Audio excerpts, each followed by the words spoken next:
Hello, friends. As you've probably seen from the topics I'm going to talk of this week, it's essentially on a topic I have addressed in the past. I've covered many different aspects of branding in 4 of the earlier episodes. I talked about what is branding on the 26th of February. I talked about why and how of branding on 4th March. I talked about using design as a great branding component on the 11th of March. And I talked of how to coin a brand name on the 18th of March.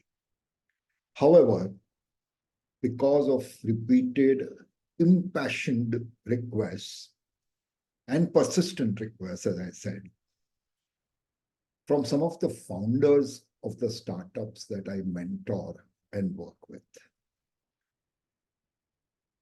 some of them are now maturing enough to look at the branding aspect. For the past year or so that I have been mentoring and working with them, they were busy building product. But now they're looking at branding because they're getting ready to launch their product in maybe the next 6 to 8 or maybe 10 months. Okay. So they're looking at commencing the branding now, which is the right thing to do. It's not something that happens overnight. They were to think of various things.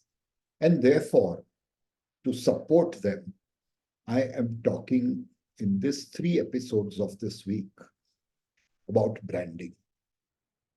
So before I delve into it, be warned that some of the stuff that I talk of in these episodes is something that I have already spoken of earlier, and therefore it will be a repetition of the content. But the format and additional points that I cover are basically designed keeping startups in mind. Okay, so please look at it from that way, and I'm sure it will help even existing companies who have not thought of branding, because then they have to do the same things that a startup has to do. So let's delve right into it. So I'm just going to talk of the various tips I can give you to start successful branding. And the first and foremost tip that comes to mind is to create a strong and unique identity. You cannot have a generic identity. It has to be a well-defined, unique identity. And you can get this only if you have a very clear vision, which is well-defined. And as I tell all my startups, their strategy as well as their vision should be documented. As I think I've said in an earlier episode, and something I truly believe in, a short pencil is much better than a long memory. And you need to document it, and you need to put it there so that it stays in your face all the time, so that you do not deviate from it. And once you have created this vision, make sure that everything you do, especially your marketing and communication in any form whatsoever with your target audience, is in sync with this vision. And I will tell you, go ahead and announce this vision. Tell them what your brand stands for and what you have in mind. Another thing, and this is something that's very dear to me, is constantly think out of the box. Okay, be a revolutionary. Everything will not work. But trust me when I say, and this is from very, very practical experience, that if 1 out of the 10 out of the box ideas you have succeeds, you've got it made. You can pat yourself on the back and say, wow, you did it. Focus on improving the existing product if you already have a product. And that's why I said it can be for existing companies or service. But please be sure that your product is solving some problem or filling a gap that people have found. And don't be a mere Me Too company. That's the worst thing you can do. There has to be something that you will create which differentiates you from the rest, only then is your brand going to stand out. And constantly focus on consistency. Constantly focus on consistency. So whether it's your brand logo, whether it's how you write your name, whether it is the fonts that you use, whatever it is, it has to be consistent across all communications, no matter which channel of communication you use. And constantly deliver on your brand promises.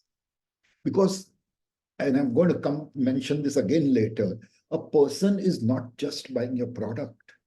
When you are a brand, the person is also buying the promise that the brand is making. So they're buying your product along with the brand promise.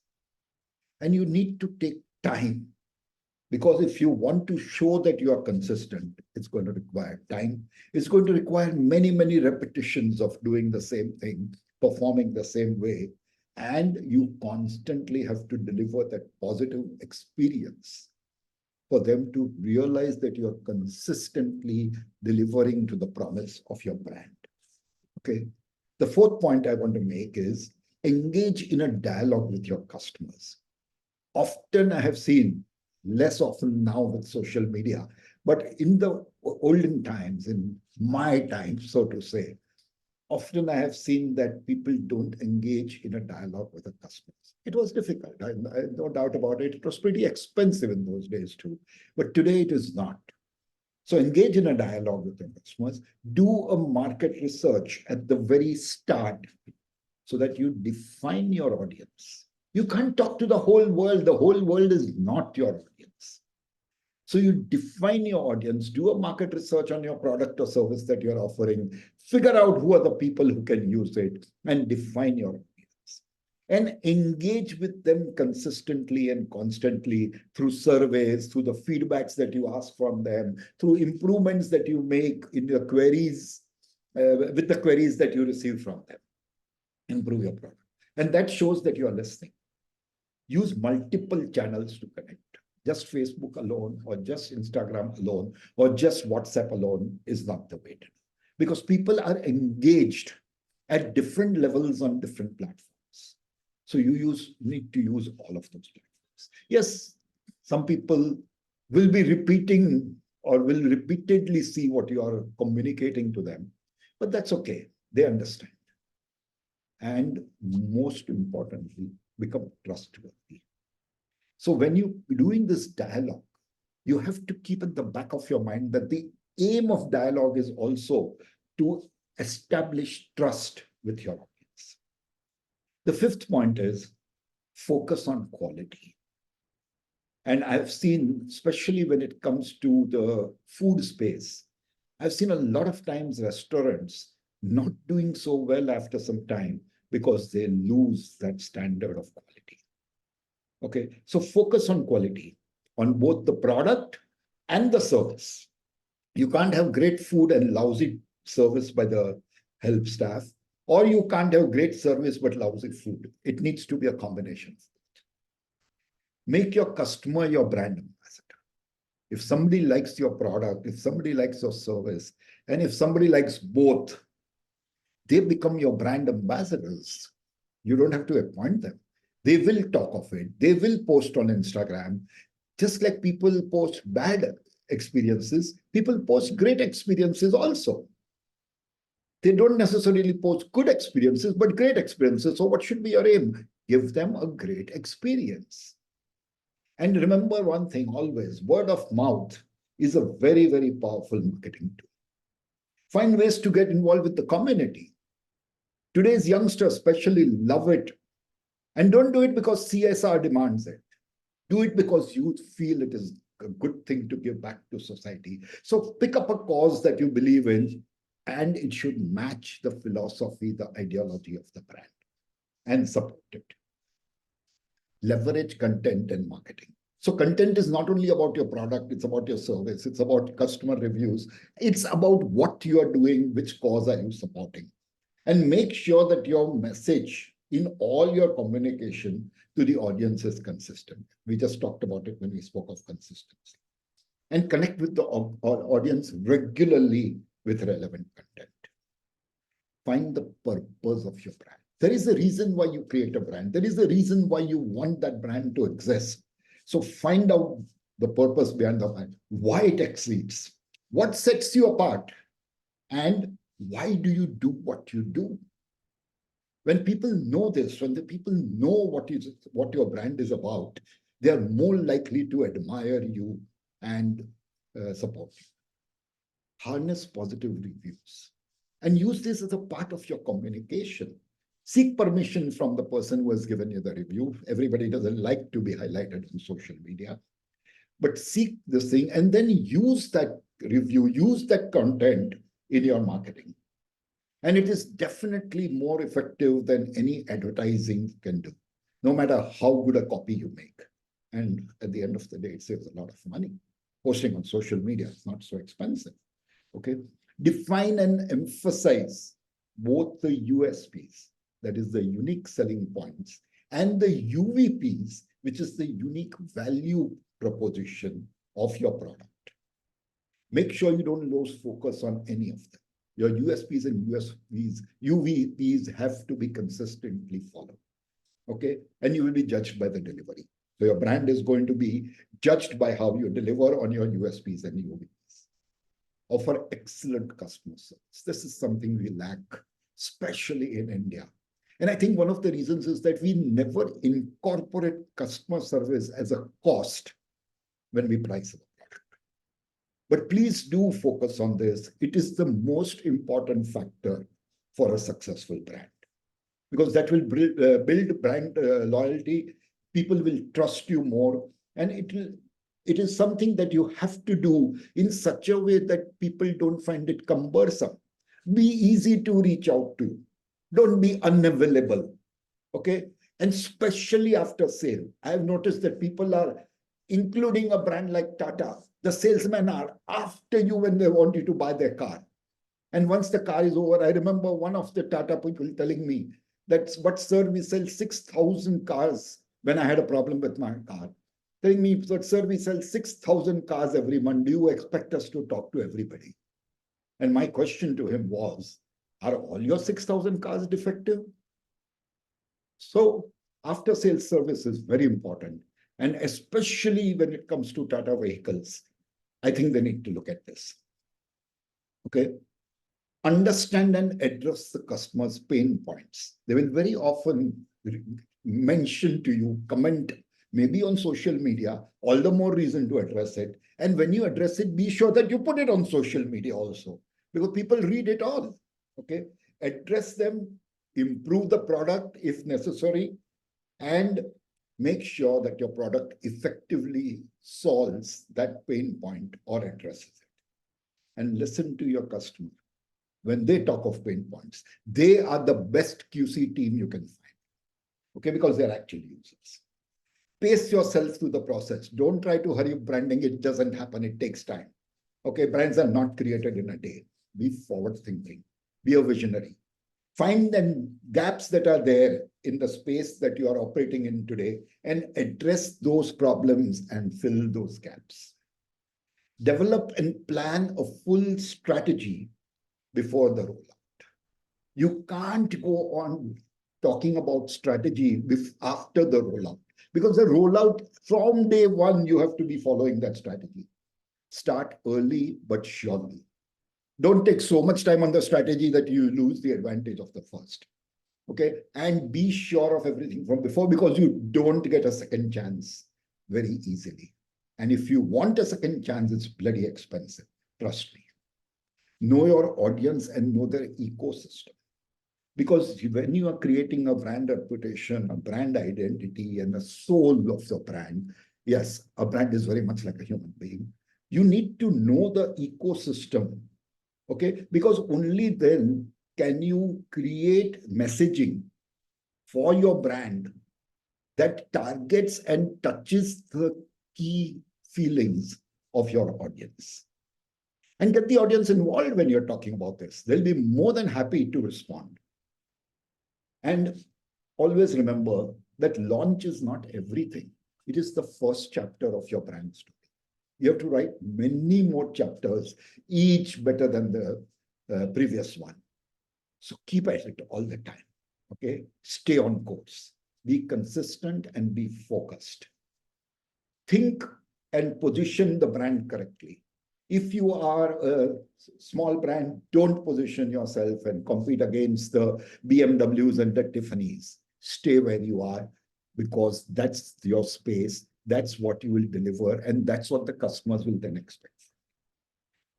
Use tech to the fullest for management, for operations, for marketing, especially social media. It is the easiest form of advertising and the least expensive form of advertising today. But while doing all of this, be aware of the regulations. You don't want the brand to be known as somebody who breaks laws and who does not follow this. Live up to your brand promises all the time. What is the product that you are offering? Detail it and communicate it well. Why the product? Explain to people your USPs, what is the problem it is addressing, what is the gap it is filling, and how of the product. How do they get it? Very often I've seen that people talk of the product, but they don't know where to buy it. So you must specify in your communication how and where they can get the product. And the next point is provide an unforgettable and pleasing experience, whether it is your website, whether it is your store that they come into, whether it is your counter in a store, department store that they come into. Deliver on all the promises that you're making with consistency, with creativity. Connect with everybody, okay? Emotional connect, I mean, and make sure that you are differentiating yourself from the crowd. Make sure that wherever you are working, whether it is online or in a brick and mortar store, the pre-purchase, the purchase, and the post-purchase experience should be seamless and always pleasing. And by doing all this, people will trust your brand. People will keep coming back because there's nothing more important than a good experience. Now, having said this, I'm just going to go through quickly about the tips that I had given you in my earlier sessions so that you have everything on one page. Okay, the first thing is design, I have spoken of earlier. Naming, I have spoken of earlier. Creating a logo, I have spoken of earlier. And setting up your strategy. These are the things I've talked of earlier.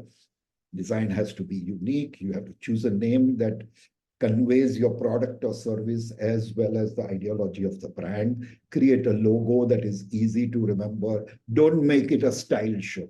Doesn't have to be in many colors and many fancy things. Okay, and stay on in your strategy. Also, some other tips that I have given earlier is that you're not selling a product, and I mentioned this a little earlier today also, but you are selling a brand promise. And the product is only a media to convey that brand promise. Okay. Always make sure that your messaging is well thought of. Okay. Don't just put a message because you need to. Nurture the right company culture. Because everybody who interacts from your brand side with your brand name has to follow the same culture. And therefore, it has to become a company culture. And be aware of the competition. Be aware of the market players. Having said this, I think all of you should be ready and should know enough about how to start a brand. In the next episode, I am going to talk about how to grow your brand once you have initiated this process. So we'll look out for this thing. As I said, all 3 episodes, the content is being curated, keeping startups in mind, because this is being done at the special request of no less than 9 startups that I work with. Okay, so, but as I said, and I still remain true to that, any company that is not into branding yet will be able to use all of this. It's just that your existing product may need to, this thing may need to be repositioned, may need to be tweaked to fill up a gap or to solve an issue.